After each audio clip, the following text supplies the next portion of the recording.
It's a complex situation, but I'll do my best to explain. I have a bio son, Leo, 16, from my previous relationship. I married his stepmom, who is a mother of 2 boys, Connor, 20, deceased, and Derek, 12. I've never had the pleasure to meet Connor, who tragically passed away from a motorcycle accident. Derek was so devastated by this loss, and although it's been years, he's still pretty much grieving. I've seen tons of pictures and videos of Connor and made efforts to get to know who he was as a way to share Derek's grief and be there for him, to lend an ear and a comforting shoulder. It's safe to say that Derek and I grew a strong bond in no time. But my son Leo isn't close to Derek. Understandable, because not all siblings and step-siblings are the same. Leo and Derek are different in everything, which isn't a bad thing, but Leo calls himself the brutally honest type and makes insensitive comments about Derek most of the time. They tend to be under the guise of advice.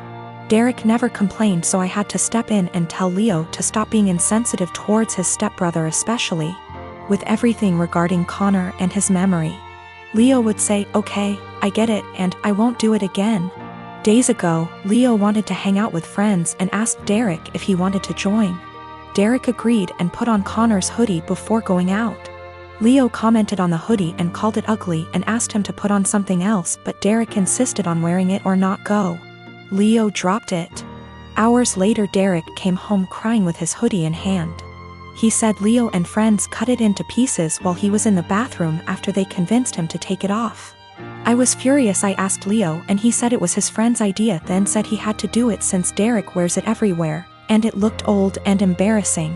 I reminded him who this hoodie belonged to, and he said, "So what? Maybe this will help him move on in life." I told him his birthday was cancelled and his friends aren't welcome anymore. He pitched a fit saying his birthday was a right, not a privilege, and I can't cancel it. He had my ex criticize my decision and wanted to host his birthday party, but I refused because he's grounded, so no party anywhere. She and her family called me awful and ridiculous and asked me to think how Leo will hate me for this, but I insisted he needed punishment for putting his stepbrother through this.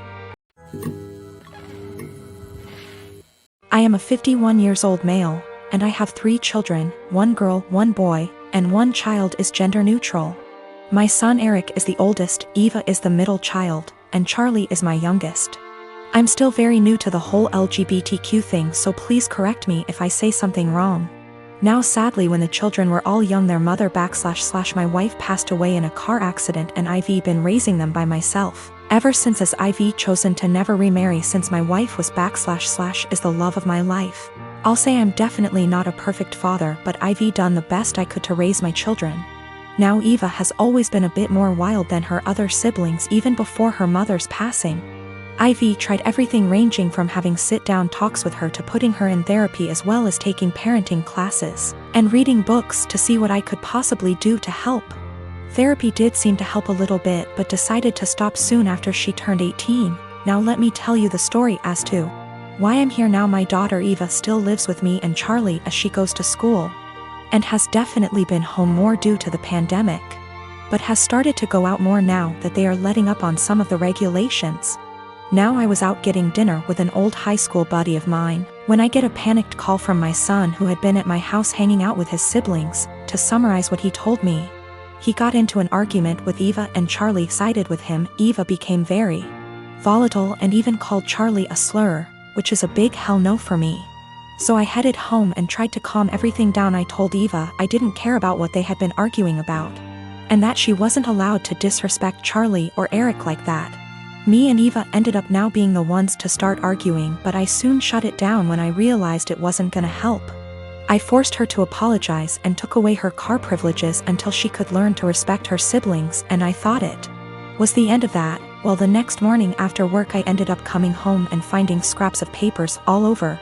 At first I didn't get it, but then soon found out that she cut up about half a dozen letters her mother had written me when I was much younger. I was livid. I know it was her because I have a couple cameras in my house. I just walked into her room and told her to get out. She was smug and rolled her eyes, but then I yelled, "Get the out of my house," and she realized I was serious. She was crying and screaming, but I had felt sorta numb at that point, and she left with a friend of hers. But now I feel like I was being too harsh, but I wanna stand my ground. She did know about the cameras. but they're really just there for my dog. My girlfriend and I have been dating the past 5 years, since college. After graduation, we were semi-long distance, living close enough that we alternately visited almost every weekend. In 2018, and got a job in my city, and we found a place and moved in together. Now's a good time to mention the security cameras in our house. Break-ins are unfortunately common where we live. We thus got some motion-activated cameras, one of which has a view of our kitchen, to monitor the back door. The cameras only record when there's motion so they can retain footage for a very long time. And of course knows this. About a year ago, and started complaining I wasn't contributing equally to chores.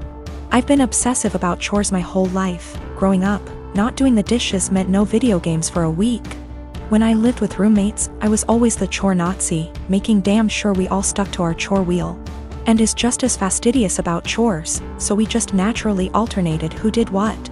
I'd just been brushing her remarks off, but over the last few months they've become much more aggressive. E.g. I was vacuuming and said, "Look at you finally cleaning up around here." I replied that we alternated vacuuming, to which she retorted, "No, you've vacuumed maybe twice since I moved in." Exchanges like this have been happening so frequently that I began to doubt my own recollection. Am I not as clean as I thought? Finally, she exploded at me last week. She said that having to stay home constantly over the past weeks exposed how little I do around the house, and that she didn't move in just to be my maid. Questioning my own sanity, I spent a few hours going through the entire 1.5-year archive of security camera footage, and tallied the exact number of times the kitchen cam caught each of us doing dishes. Our cleaning supplies, vacuum, mop, etc., are in the kitchen pantry, so I also tallied up how many times we grabbed cleaning stuff. To my vindication, the tally showed that we indeed split chores equally. She vacuumed / mopped 5 more times than I did. I did dishes 20 more times than she did. Given that we vacuum / mop at least once a week and do dishes at least every day. These are insignificant differences over the year and a half we've lived together. When I confronted Anne, she shrugged off her behavior as remembering things differently, but the real sin here was what I did, which she called an unforgivable violation of her privacy, akin to abusive stalking. She has broken up with me and is trying to move out, although obviously this is difficult due to current circumstances. I'm totally heartbroken, and was the love of my life, and I can't believe she destroyed our relationship like this. To make matters worse, she told many of our friends, who are mostly siding with her. They've been texting me that what I did was creepy, abusive, controlling, invasive, etc. I'm at a loss. I'm beginning to think I'm the one who's off base here. Boyfriend and I have been together for 6 years, work our day jobs together, and also run a side business together. He's my best friend, and despite managing to get past and through a lot together, he hasn't proposed. His family is starting to pressure us to get married, but he said he hasn't decided yet. He has said that he wants to get married and have a ton of kids, so what he means is, he hasn't decided if he wants to marry me. My ego is a little hurt. What else does he need to know that he hasn't already learned in almost 7 years? Is indecision the same thing as a decision in this case? We both started therapy separately very recently to work through some trauma and cope with anxiety. I don't know if I should wait to see if he'll come to kind of epiphany in therapy, or if I should leave and save the decision for him. I love him a lot, and for a long time I saw a future with him. But recently I'm starting to accept signs that he just doesn't love me as much as I love him. How do I know if he loves me or if he just doesn't want to be alone? We don't live together. We won't live together until we are married. He has stayed over for extended periods of time, so we're mostly familiar with each other's habits. We are from different cultures, but I still come from a traditional family, so we have a lot of the same values. I just consider myself to be more independent. I am very uncomfortable with the idea of an ultimatum. I don't like the idea of forcing someone to make a decision out of fear or because they're backed into a corner. My communication skills are something that I'm pretty proud of, to be honest, but it's something that he struggles with. And that's one thing he wants to work on in therapy. I'm working on not projecting my fears of insecurity onto our relationship, even when he isn't communicating properly. He picked me up and I told him that after the conversation with his family, I've been feeling really insecure in our relationship. And if he's unsure if he wants to marry me, I need to know what he's unsure about. I said if we want to have kids, I really can't wait forever. He says that he is sure he wants to marry me, and he might have had a plan to propose. But when I came over, his family completely blindsided him, and now it's awkward, like they've spoiled it. I told him maybe he needs to think about if what we have is what he wants. I just feel it shouldn't be this complicated. Maybe I'm just jaded and bitter at this point and nothing will make me happy. I do believe him. He wouldn't drag me along just for the fun of it. I love him, and our lives are so wrapped up, it's very hard to leave, even if I wanted to. I just wish I could read his mind.